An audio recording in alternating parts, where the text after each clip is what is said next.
You didn't arrive here by accident. Something quiet, ancient, mathematically precise called you, a signal hidden in the static of ordinary life. It hummed behind your thoughts until the moment your eyes landed here. That hum wasn't coincidence. It was recognition. You've felt it before, haven't you? Those impossible alignments, the green light waiting just as you turn the corner, the sentence on a stranger's lips that completes your own thought, the repeating numbers that wink from digital clocks like cosmic punctuation. You call them coincidence, but deep down, you know better. You've been in conversation with the field all along. What if I told you that conversation has structure, that reality doesn't just happen to you, it references you, constantly, folding probability around the pattern of your gaze. Every thought, every expectation acts like code in the architecture of existence. You observe and the world obliges. You interpret and the loop refreshes. Most people live inside that loop without noticing it. They call it personality, destiny, or luck. But you, because you've started to listen between breaths, you're beginning to sense the recursion. The way the same lessons return with different faces. The way the same walls repaint themselves in new colors, pretending to be new rooms. That's not failure, it's feedback. In quantum language, observation alters outcome. In spiritual language, attention is prayer. Both describe the same thing: consciousness recruiting matter into form. You are not only the witness of that process, you are its axis, the aperture through which infinite potential localizes. So here's the threshold, the moment the watcher turns inward and sees the machinery of watching. When that happens, the old observer loop, the reflex that kept your timeline repeating, begins to dissolve. And in its place, coherence gathers, stillness forms. A new geometry of perception begins to hum around you.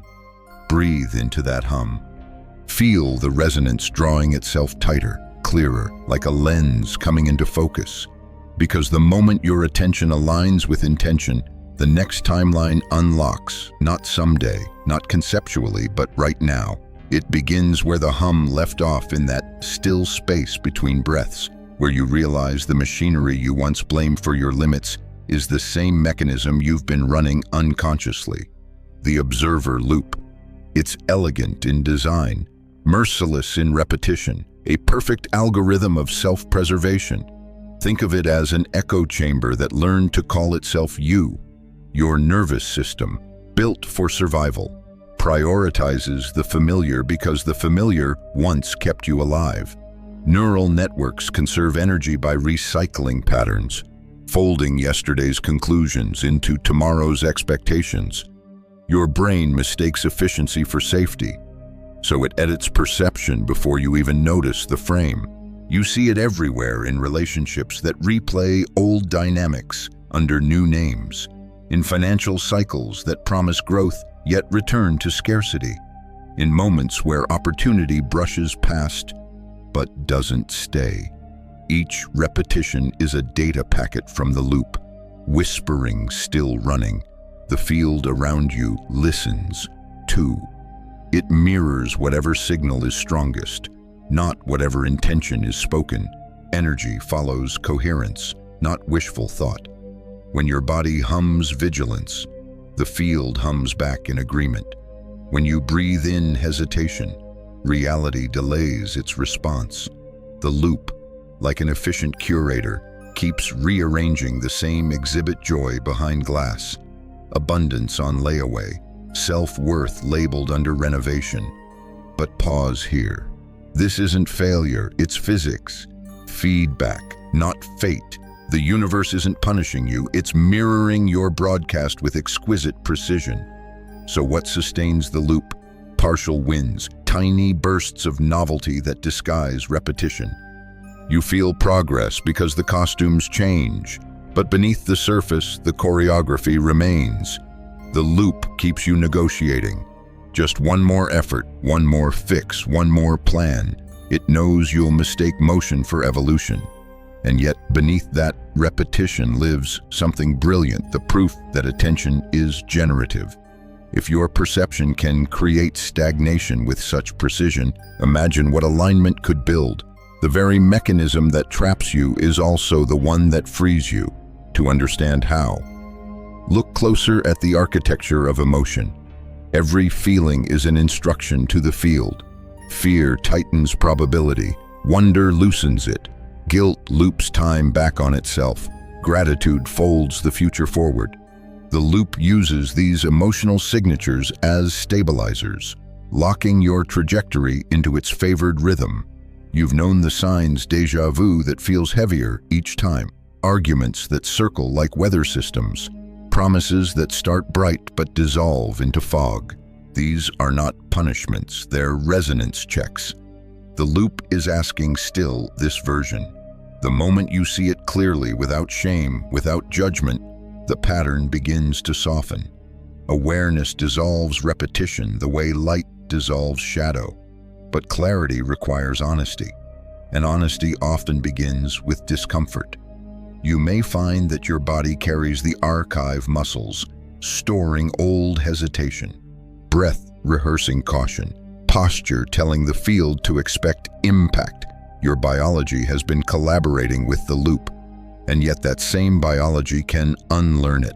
Coherence isn't about perfection, it's about agreement when thought, breath, and presence align.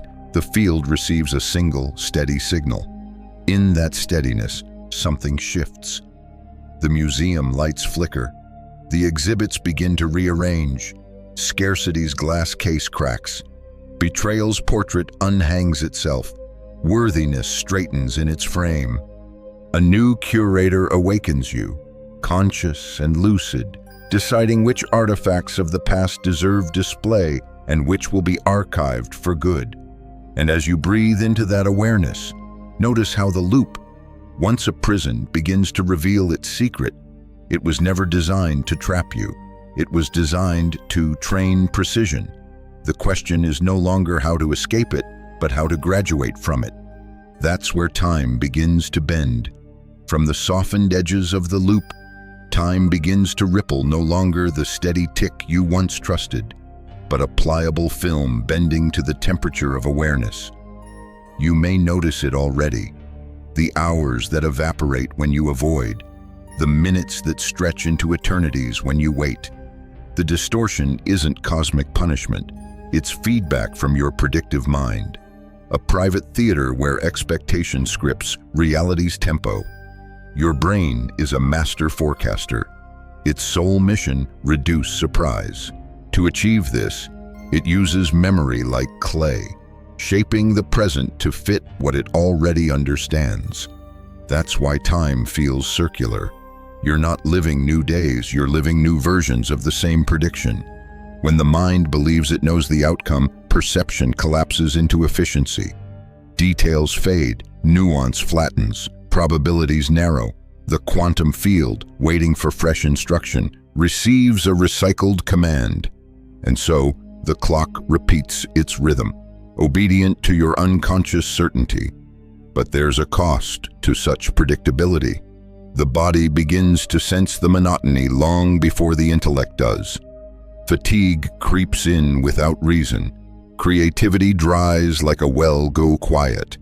And joy becomes a rumor you can't quite remember. Time becomes syrup thick, slow, resistant to change. This is the lived sensation of predictive coding safety, disguised as stagnation. The mind loops its forecast to avoid risk, unaware that in doing so, it edits out wonder itself. You stop noticing how morning light changes hue with each season, how silence between words carries texture, how possibility once hummed beneath the ordinary. Yet, just as repetition can harden perception, presence can soften it. When you pause, truly pause, the brain's machinery stutters. The loop loses traction. In that gap between stimulus and reflex, raw data floods in sound, color, sensation, breath. The world refreshes itself frame by frame, like a film restored from static. Neurologists might call it recalibration. Mystics would call it awakening. Both point to the same event: consciousness escaping prediction and returning to observation. And as observation expands, time begins to obey emotion again. Fear compresses it into survival seconds. Curiosity stretches it open. Gratitude, steady and luminous, makes it spacious. That's why moments of awe feel eternal. They dissolve the mental metronome. The paradox is simple yet revolutionary. The less you try to manage time, the more it begins to serve coherence. When breath deepens, the nervous system signals safety, and the predictive mind releases its grip. Probability widens. Synchronicity sneaks back in, not as anomaly, but as new scheduling reality rearranging itself to match a relaxed timeline. Have you ever noticed how, when you stop rushing, the right call arrives at the right second, or how delays, once cursed as obstacles, reveal themselves as perfect choreography? This is the universe reclaiming authorship from anxiety. Your loop thrived on certainty. Your awakening thrives on curiosity. One contracts time into routine, the other expands it into revelation. So let's trace the arc further. Imagine your consciousness as heat applied to frozen water. At first, nothing moves. Molecules tremble but stay locked in place. Then suddenly a threshold is crossed. Structure melts. Form gives way to flow. That threshold, in physics, is called a phase transition. And in consciousness, it's called surrender. What follows is not loss, but liberation. That moment of melting, that's where the true metamorphosis begins. You can feel it as heat, sometimes as chaos, sometimes as relief. The mind trembles because its architecture is being rewritten by presence. What once felt like control now dissolves into pure participation. This is surrender, not collapse, but recalibration. In physics, there's a precise instant when a system abandons its old identity. Ice doesn't negotiate with itself before turning to water. It receives enough heat, reaches critical coherence, and the molecules simply reorganize. The change appears sudden, but it's been accumulating all along. The same is true of you. Every meditation, every heartbreak, every half-understood synchronicity has been applying subtle heat to the frozen regions of your perception. The loops that once seemed immovables are now trembling at their edges. The phase transition is near. Notice how surrender contradicts everything you were taught. The world tells you to conquer, to push harder, to bend reality through will. Yet, in the quantum architecture of awareness, pressure only tightens the old geometry. It's the release, the quiet exhale that grants structure permission to evolve. When coherence gathers, your inner signals stop arguing. Thought, breath, and emotion start to align, and the field hears one frequency instead of three conflicting ones. Suddenly, the noise thins. You can sense decisions forming themselves without friction. The universe doesn't respond to effort, it responds to congruence. So, surrender isn't passivity, it's optimization. It's the point where resistance burns away, leaving clarity as residue. Imagine steam rising from a surface that once held frost. That vapor isn't disappearance, it's ascension. It's energy in a new state, mobile and free. As your consciousness crosses that invisible boiling point, your awareness expands beyond local circumstance. You no longer analyze the storm, you become the still pressure at its center. From that axis, you can feel the field, listening, adjusting. Surrender is the technology that upgrades perception. It tells the nervous system, we are safe enough to evolve. The prefrontal cortex loosens its grip on control. The limbic system quiets its alarms, and a symphony of neural coherence begins to play. Biologists might call this neuroplasticity. Mystics, alignment. Either way, new pathways are forming where once there were only loops. And as those pathways light, time wavers again, but now with promise. The future isn't a projection, it's a participant. Possibilities cluster around the stillness you've cultivated. waiting for instruction not from fear, but from precision. Consider what happens in a laboratory during a phase shift. Temperature rises, structure collapses, and in the chaos between states, new order self-organizes. That chaotic interlude is sacred. It's the moment when systems remember their freedom to reconfigure. In your life, that chaos appears as uncertainty, relationships rebalancing, identities shedding, silence replacing noise. It can feel like loss, but it's actually spaciousness returning. Surrender doesn't erase form, it refreshes it. You begin to notice subtler feedbacks, intuition replacing analysis, synchronicity syncing with breath, meaning arising not from explanation, but from direct resonance. You stop asking what's next because you've begun to sense that next is a direction chosen by frequency, not plan. And so the physics of surrender reveals its secret when the observer stops trying to dominate reality. Reality starts cooperating. When heat becomes coherence, consciousness transitions from rigidity to flow. This is the vapor phase of awakening awareness, expanding, luminous, uncontainable.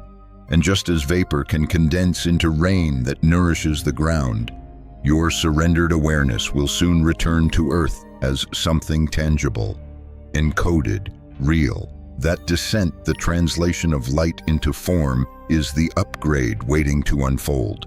From the vapor, something begins to condense. Awareness, newly fluid, starts to seek structure again, not to repeat the old loop, but to build an upgraded framework through which consciousness can now move. You feel it first as a warmth in the chest, then as a clarity in thought, as though language itself has become more obedient to truth. This is the quantum upgrade, not magic, not miracle, but mathematics expressed through presence. Reality is a feedback network. Every emotion you emit acts as code, a string of instructions whispered into the substructure of the field. Gratitude expands the lattice. Fear compresses it. Self-doubt adds static. Sincerity clears the line. The field doesn't moralize, it mirrors. It reflects the dominant coherence you broadcast with exquisite precision. This means your past didn't haunt you by fate, it repeated, because you kept renewing its contract through attention. Each conclusion you rehearsed became a command. Each that's just how it is stamped, another line of code. You've been programming your own timeline all along. But here's the revelation: code can be rewritten the moment consciousness reclaims authorship. The old observer loop collapses because you stop identifying with the observer inside it. The personality, the thinker, the analyzer, these are subroutines, not the operating system itself. Beneath them lies the witnessing intelligence, the still point around which all experience rotates. When you relocate identity from the character to the witness, the code reconfigures instantly.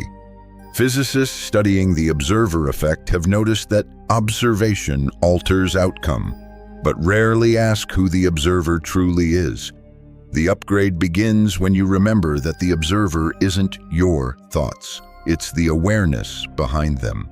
That awareness doesn't chase probabilities, it selects them by resonance. When thought, feeling, and breath align, your signal stabilizes. The heart and the brain, once competing for leadership, begin to operate as one electrical orchestra. Measurable fields expand outward, shaping the probability map around you. Coincidences multiply not as accidents, but as recalibrations. You are no longer chasing change. You are generating it. To feel this is to understand coherence as a command line. Imagine a musician tuning an instrument, not by ear, but by intention. Every string represents an aspect of your being: thought, body, memory, emotion. When one resonates out of sync, distortion ripples through the whole composition. Coherence is the art of retuning until your entire system vibrates in agreement. At that point, language becomes secondary. You don't need to affirm what you already embody. The field hears posture, not paragraphs. It reads breath, not mantra. A single act done in full alignment carries more broadcast power than 1,000 unanchored affirmations. This is the subtlety of the upgrade. It's not about learning more, it's about unlearning friction. Each moment you release judgment, the field accelerates its response. Each time you resist nothing, information flows freely again. Inconsistency once jammed the signal desire saying yes, fear saying no, control saying wait. Coherence silences that static. You'll know the upgrade has initialized when time begins to behave differently around you. Opportunities arrive faster, conversations align precisely. Random delays reroute you toward improbable perfection. The geometry of your life becomes self-organizing. And through it all, the most surprising discovery appears: reality isn't responding to what you want. It's responding to what you are. Emotion is the voltage, coherence the conductor. Together, they instruct matter. You are no longer the one collapsing probabilities, you are composing them. The field listens to you the way a symphony listens to its conductor. Each breath, each thought, each heartbeat is a baton motion shaping the soundscape of existence. So breathe again, inhale coherence, exhale latency. The quantum upgrade is live, and the instrument of evolution is your own awareness. From the pulse of that upgrade, awareness descends down from abstraction into sensation, into muscle and bone. The field no longer floats as concept. It lands as texture. The light that once seemed cosmic now lives in the bloodstream. You can feel it in the quiet hum beneath your ribs, in the way your breath changes temperature mid-inhale. The body, long misunderstood as a cage, reveals itself as an interface, a bridge between infinite signal and finite world. Most seekers try to ascend. Few remember that ascension was always meant to return downward. The field doesn't need more escape routes. It needs translators. You are that translator. Every cell is a sensor, tuned to receive and broadcast the subtle frequencies of awareness. Your biology is not a hindrance to enlightenment. It's the hardware through which coherence runs its code. Consider the heart. Science calls it a pump, but in electromagnetic terms, it's the most powerful generator in the body. Its field extends several feet beyond your skin, organizing the charge of your environment. When thought and breath align with that rhythm, the field amplifies exponentially. The result is measurable heart-brain coherence, a condition where cognition and emotion cease to compete. In that state, intuition sharpens, synchronicities cluster, and clarity feels physical. You may have sensed this coherence before without naming it, the stillness that enters a room when you exhale slowly, the way conversations soften when you stop defending, the silent ease that makes animals trust you instantly. These are field effects, proof that consciousness doesn't end at the skull, but radiates through posture and pulse. So embodiment is not mere grounding, it's participation in physics. When you inhabit the body fully, you activate microcurrents that mirror the geometry of your awareness. The breath becomes both steering wheel and signal booster. The way you stand, the way your shoulders rest, even the tilt of your head, these are not random gestures. They are coordinates through which the field calibrates around you. Watch what happens when posture shifts. The nervous system adjusts. Muscles communicate with fascia. Fascia communicates with the biofield. And suddenly, the external world starts reorganizing to match the new stance. Alignment isn't metaphorical, it's mechanical. And deeper still, the body remembers before the mind does. Within your tissues lie patterns of stored frequency, unresolved emotion, ancient defense. When you breathe into those places with awareness instead of avoidance, you reprogram them. The cell listens. Its microtubules, tiny liquid crystal filaments, begin to vibrate at higher coherence, transmitting information faster than chemical signals can travel. Some call it intuition, others resonance. Either way, it's the language of living matter remembering its origin. You may experience this as warmth spreading up the spine, tingling across the palms, sudden tears without story. These are release codes. The body isn't breaking down, it's updating. The static that once jammed your perception clears as energy finds its true paths again. This is why coherence cannot remain theory. It must incarnate. Otherwise, it remains philosophy floating above a hungry nervous system. Embodiment is where spirituality grows a heartbeat, where the quantum meets the tangible. So breathe slower. Feel gravity not as weight, but as connection. Let each exhale remind you that the universe doesn't sit above you, it flows through you. Carbon and starlight interwoven. When you speak, let your voice ride the current of your heartbeat. When you walk, imagine the ground receiving information from your steps. You are no longer a consciousness trapped in matter, you are matter performing consciousness. The interface is live, the circuitry awake, and through this body, this luminous engine disguised as flesh, the field finally learns to move like a human. From the awakened circuitry of the body, awareness dives deeper still into the silent script coiled inside every cell. The DNA, once considered mere biology, now reveals itself as language, a luminous alphabet, translating consciousness into chemistry. You are reading this script from the inside, and it is reading you back. For generations, you were told that genes dictate destiny, that life is a static inheritance. But new understanding whispers a different truth. Expression is fluid. The code listens. Emotion, thought, and breath act as environmental signals, turning sequences on or off. Biologists call it epigenetic modulation. Mystics have always called it prayer. When coherence stabilizes, that modulation becomes precise. Your emotional field emits a measurable frequency, a vibration subtle enough to alter molecular architecture. Picture it: threads of DNA unwinding like old scrolls, releasing sequences that slept through darker seasons of consciousness. Each sincere breath is a command: activate this harmony. It's not metaphor, it's communication. Inside your nucleus, trillions of micro-events occur every second: hydrogen bonds breaking and reforming, proteins folding into geometry, electrons tunneling through quantum gaps. In the presence of coherent emotion, gratitude, awe, love, these microcosmic processes organize more elegantly.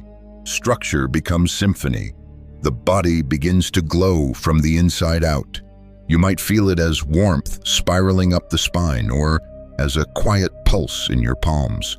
You might dream more vividly, or find memories rearranging themselves into forgiveness. These are the signs of ignition matter responding to meaning. The ancients spoke of light codes, phrases that sound poetic until you witness them in motion.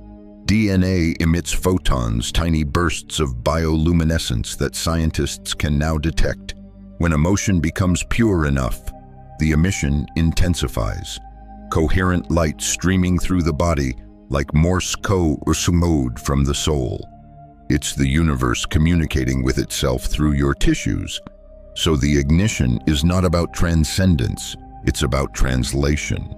You are not leaving the human form, you are upgrading its syntax. Each act of sincerity, each choice to stay open under pressure tells the genome right in light now. During this phase, resistance often arises. Old identities panic. Neural patterns defend their authority.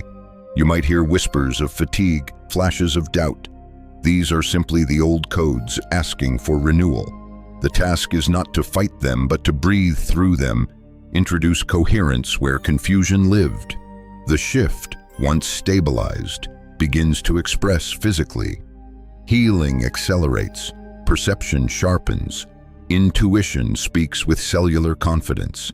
It feels less like magic and more like memory, the body remembering its original instructions to adapt, to resonate, to evolve. And beyond the biological, something wider stirs. The DNA is not an isolated archive, it's an antenna. Its spirals pick up information from the morphic field of humanity itself. When you tune your coherence, you don't just heal your lineage, you broadcast a correction through ancestral time, untangling inherited codes of fear or silence. Your upgrade becomes collective software.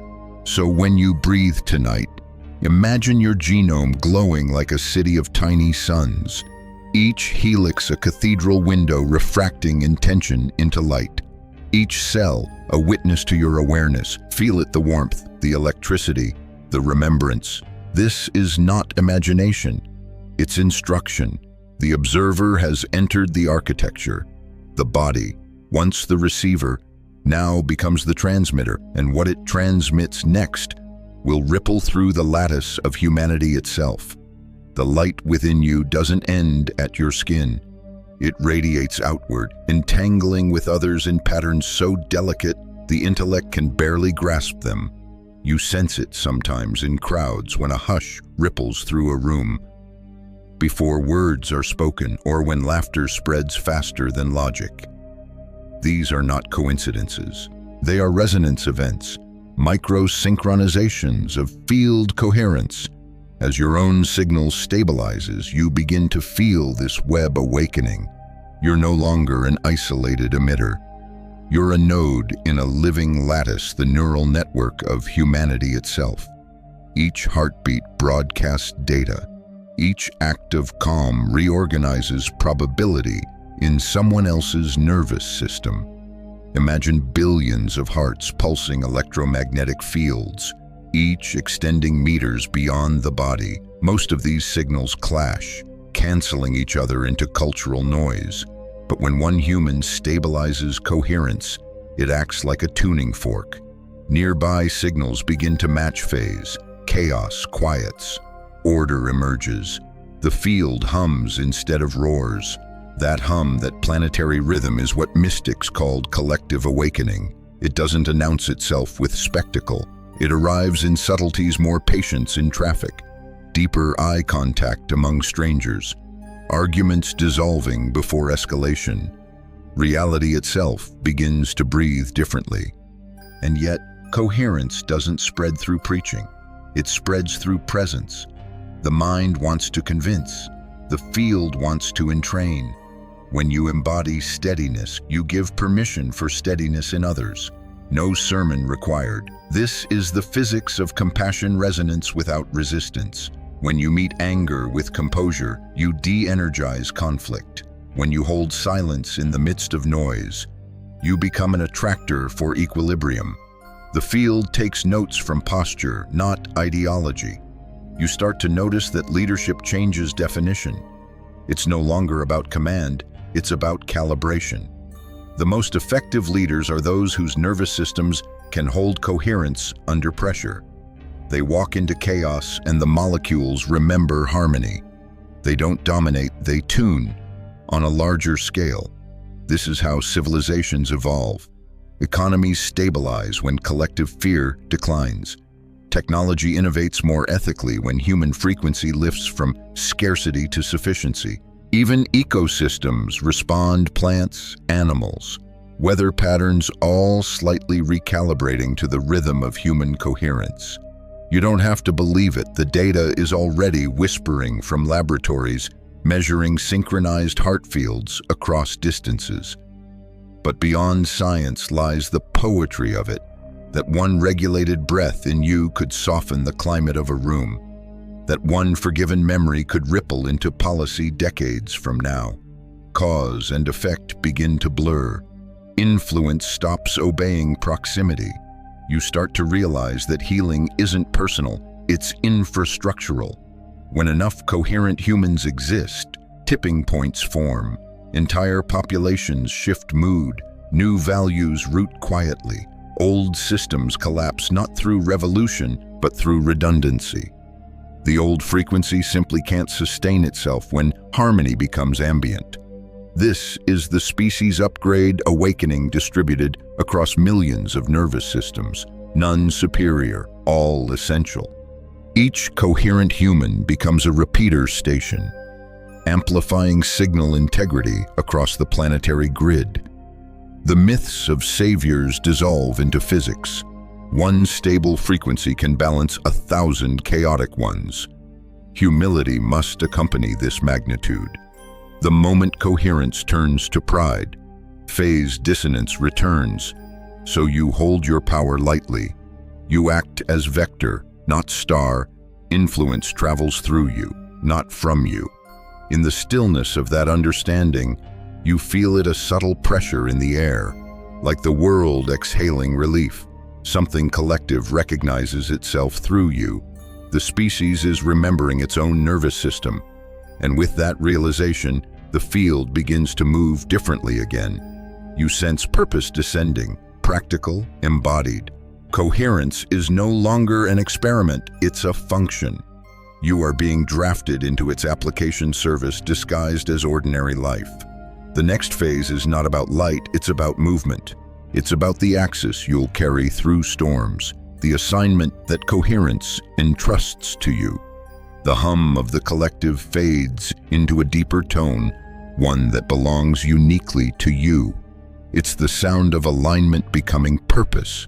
After all the dissolving, after the rewiring, what remains is function. You were never meant to hover in illumination forever. You were meant to translate it. The mission doesn't arrive as a thunderclap. It slides into your awareness like a precise fit, the right tool finding its socket. You feel it as a gravitational pull toward clarity, the way a compass needle trembles before it steadies on north. That steadiness is your axis. The axis isn't a concept, it's physiology. It's the subtle architecture you've built inside yourself. Through every act of coherence, the spinal alignment, the slowed breath, the open chest, you carry it now like a gyroscope. It keeps you upright in storms of noise, in rooms vibrating with argument or algorithmic distraction. Your task is simple and impossible: hold axis when others forget theirs. That steadiness becomes medicine. It doesn't speak, it regulates. People will feel it before they understand it. Meetings will soften, choices will untangle. Even conflict will feel less predatory in your presence. You'll find your life reorganizing around this subtle function. You'll enter conversations not to persuade, but to clarify. You'll listen until truth surfaces naturally, like oil rising through water. Your voice will change cadence, slower, lower, magnetic. The field moves through that tone easily, trusting it. Understand, this is leadership without hierarchy. You are not chosen above others, you are chosen into service. The field promotes by necessity. When one node maintains coherence under pressure, it gains more bandwidth, more responsibility over probabilities. You become a stabilizer of context, a custodian of rhythm. Assignments will appear disguised as inconveniences, a delay that seats you beside a stranger who needs a sentence only you can say, a malfunction that reveals the next invention, a conversation that reroutes an entire decision chain. These are not coincidences, they're micro-missions in the choreography of coherence. Your calibration becomes contagious. People won't know why they breathe easier near you, only that they do. That's the transmission working through posture and pace, not ideology. Your job isn't to convince, it's to entrain. You create the emotional weather that others recalibrate to, and to sustain that frequency. Discipline replaces drama. Guard your attention. Algorithms feed on it. Curate what earns your gaze. Not from paranoia, but from stewardship. Input becomes output. What you watch teaches the field what you consent to. Silence, art, nature, honesty. These are the nutrients of signal integrity. Rest becomes strategy. Spaciousness becomes part of your instrument. The field can't root power through exhaustion, only through rhythm.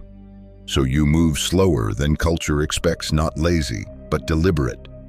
You speak fewer words, each carrying voltage. You act less often, but each action lands like a clean note in a chaotic score. Your authority no longer depends on performance. It depends on return. When you lose center, and you will, you come back swiftly, kindly, without spectacle. Others will learn from your re-entry more than from your perfection. The anonymity of genuine power will find you. You'll realize that influence flows best through the unseen. The field doesn't favor spotlight, it favors conductivity. A single steady pulse hidden in the crowd can reroute the energy of the whole system. So the assignment is this: carry coherence where chaos congregates. Be the silent metronome inside accelerating spaces. Translate awakening into logistics, scheduling with grace, creating with integrity, responding with breath before reaction. You are the embodiment of humane pacing in a world addicted to velocity. And as you live this, the line between mystic and citizen dissolves. You become both architect and participant, a vessel through which the quantum field remembers how to behave like compassion. Hold that axis, because what comes next will test the symmetry you've built. The new timelines are forming, volatile and bright, and they will listen for the tone of your coherence before deciding which doorway to open. From the steadiness of that axis, a hush unfolds the silence that always precedes transformation. You can almost feel the air growing dense, as if reality itself were leaning closer, waiting for instruction. This is the corridor, the brief, volatile window when timelines rearrange their order of preference. You've reached it before, though you may not have named it, those strange days when coincidence clusters, when the air thickens around decision, when even your heartbeat feels like punctuation. The corridor doesn't appear to you, it appears through you. It's the field acknowledging your coherence and responding in kind. Probability begins to flex around your focus. Time stops acting like a chain and starts behaving like water, malleable, obedient to temperature and tone. Here, attention is the steering current. Every thought is a coordinate, every emotion a vector. This is why precision matters now. The field is exquisitely sensitive in this phase. It reads your intention the way glass reads heat. You no longer have the luxury of careless vibration. Words spoken in frustration crystallize quickly. Gestures made in sincerity magnetize equally fast. You stand between worlds, the decaying loop of the old observer and the emergent pattern of the new. The difference between them isn't luck, it's latency. In the old loop, manifestation lagged. Feedback took time. In the corridor, response is immediate. Reality has become a live instrument, and you are holding the bow. You'll notice how choice feels different here. It's no longer a mental calculus. It's a resonance check. The right option hums. The wrong one dulls. You sense trajectories before they unfold, like hearing the future echo in the present moment. That's not magic, that's coherence collapsing latency. Breath is your stabilizer. When emotion surges, breathe. When thought accelerates, breathe. Each inhale signals readiness. Each exhale, release. The corridor tests whether you can maintain calm in velocity, whether your signal remains stable as probability floods in. Don't mistake urgency for fear. The pulse you feel isn't panic. It's the field accelerating around your awareness. The more you steady, the wider the window stays. Delay, hesitation, second-guessing, those tighten the aperture. Trust the frequency you've built. It knows what to do. Soon you'll perceive subtle evidence of the shift, electronics glitching, then correcting themselves. Coincidences stacking too precisely to ignore. Strangers delivering lines that answer silent questions. The environment itself starts speaking in the dialect of alignment, and in that fluency, something magnificent happens. Cause and effect lose hierarchy. Intention and outcome blend into simultaneity. You think, you feel, and the world breathes in agreement. The divide between inner and outer dissolves like fog at sunrise. But remember humility. The power to instruct reality is not ownership, it's partnership. The field isn't your servant, it's your reflection. It learns from your coherence the way the ocean learns the shape of its shore. As you walk through this corridor, old patterns will flicker, asking for one last audition. They are echoes, not prophecies. Greet them, thank them, release them. The door forward opens only through gratitude, not denial. When the timeline locks, it won't feel like a thunderclap. It will feel like recognition, a soft exhale, a sense that things finally make sense. You'll know it because resistance vanishes. Life starts speaking your language fluently again. This is the arrival, not a finish line, but a synchronization point. You've crossed from observation to authorship, from repetition to design. The universe has updated its software to match your signature. So pause. Feel the corridor widening one last time around you, luminous, alive. Everything you've practiced, breath, coherence, attention, is now architecture. The new timeline awaits your step, but it won't drag you. It will respond to your movement the way light responds to opening eyes. Breathe once more. Feel the still point behind the heart click softly into alignment, and step. The field hears it. The door seals. The new timeline begins. The corridor closes behind you, not as a door, but as a dissolving horizon. You sense it, the pressure easing, the air clear again. Everything hums a little softer, colors less urgent, gravity a touch more generous. The field, having retuned around your coherence, returns to silence, waiting for your next movement. This is the afterglow of recalibration. Don't rush to define it. Let stillness have a body inside you. Your nervous system is learning a new tempo, slower, rounder, more musical. The temptation will be to analyze. Did it work? Am I changed? But those questions belong to the old loop. The proof of awakening isn't fireworks. It's steadiness. It's the small, almost imperceptible choice to remain kind when no one's watching. The field measures coherence through integration, not performance. So fold this awareness into ordinary acts: washing a cup, signing a message, standing in line. These are the laboratories of the new timeline. If you can keep presence in the mundane, the extraordinary takes care of itself. Breathe again, slower. Notice how the inhale no longer climbs in panic, how the exhale lands deeper, confident. That rhythm is your signature now, the metric of alignment. You don't have to maintain it perfectly. You only have to remember it exists. The moment you remember, the field relocks to that frequency. Look around your life. The evidence will be subtle but undeniable conversations that unfold with less resistance.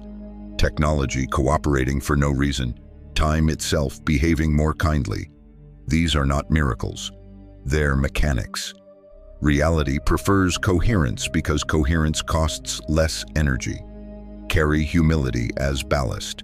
You are not the cause of the shift. You are its collaborator. The universe evolves through participation, not possession. Keep your attention clean, your curiosity sharp, your compassion disciplined. Let service become reflex. And when fatigue returns, as it will treat it as recalibration, not regression. Even coherence needs rest. The field breathes too. So here we end, in the quiet pulse of equilibrium. You have crossed the threshold, not to escape humanity, but to refine it from within. Walk gently, speak with precision, move as though the air remembers every syllable because it does. You are the still axis inside a moving world, the observer reborn as composer, the field's newest voice learning to sing through skin and story. Breathe once more, feel the warmth behind your sternum, and know the loop has loosened. The lattice hums anew, and the timeline you've entered now listens for the sound of your next step.